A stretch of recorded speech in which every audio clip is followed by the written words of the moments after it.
Okay, welcome to this video on velocity pulls. That term is kind of coined by Dr. Tyler Nelson. We'll link his literature in the description below. This session, what is it? Essentially, it's about creating force through a hold really quickly as possible. And that rate of force development within the first quarter of a second is supposed to be the most important time. However, some research has shown that increasing that time, maintaining that force for up to 3 seconds, improves better dynamic performance. And in climbing, that's what we want. We want to be able to catch a hold on it, and then really engage and pull on it. So, there's various kind of protocols. Ideally, with 2 hands, 1 arm, you're looking at a sweet spot between 120 and 150 degrees. So engagement, and when we hold a hold, whether it's on 1 arm or 2 hands, in order not to shock load the soft tissue, the pulley specifically, we want to create a bit of tension, engagement first. So, for example, I'd engage for 1, 2, and then I'd go into the session. I'll get onto that in a second. For all information that I'm going to discuss in this video, and for slightly more on sets and reps, have a look in the description below. But a velocity pull really works best in conjunction with, or following, I guess, a phase of recruitment pulls. If you don't know what a recruitment pull is, look in the link in the description or click on that pop-up there.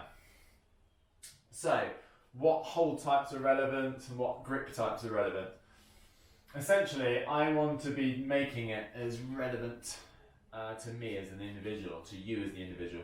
I want to be pulling on holds and creating this quick force on holds that I'm going to be climbing on. So outside I could be exposed to big holds, I could be exposed to really tiny small holds. And that's what I'm going to use. Changing those hold types and tracking the data is really important.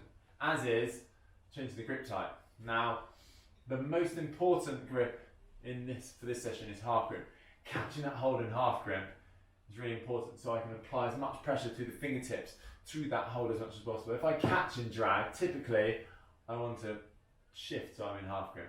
Rarely we catch in full crimp, but that said, the bulk of my training is in half crimp, but I will do sets in full crimp and in open hand.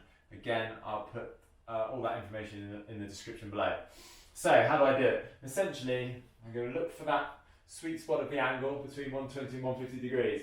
I'm in half grip. I want to create a little bit of tension engagement, not to shock load the soft tissue, the pulleys too much.